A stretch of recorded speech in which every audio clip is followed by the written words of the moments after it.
बहलोल मजजूब हारून अल रशीद के ज़माने में एक मजजूब सिफत बुजुर्ग थे। हारून अल रशीद उनकी बातों से ज़राफ़त के मज़े लिया करते थे।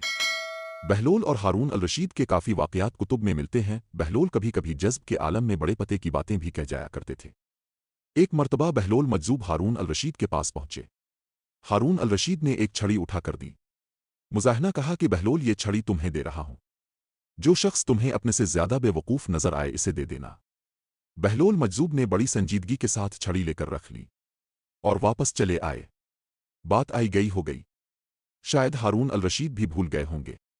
अरसा के बाद हारून अल रशीद को सख्त बीमारी लाहिक हो गई। बचने की कोई उम्मीद न थी। अतिब्बा ने जवाब दे दिया। बहलोल मजजूब इयादत के लिए पहुंचे और सलाम के बाद पूछा, अमीर अल मोमिनीन क्या हाल है? अमीर अल मोमिनीन ने कहा, हाल पूछते हो बहलोल?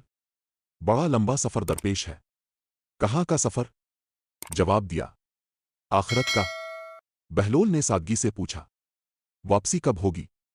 जवाब दिया बहलोल, तुम भी अजीब आदमी हो। भला आखिरत के सफ़र से भी कोई वापस हुआ है? बहलोल ने ताज्जुब से कहा, अच्छा अब वापस नहीं आएंगे तो अपने कितने हिफाजती दस्ते आगे रवाना किए और साथ साथ कौन जाएगा? जवाब दिया, आखिरत के सफ़र में कोई साथ नहीं जाया करता, खाली हाथ जा रहा हूं।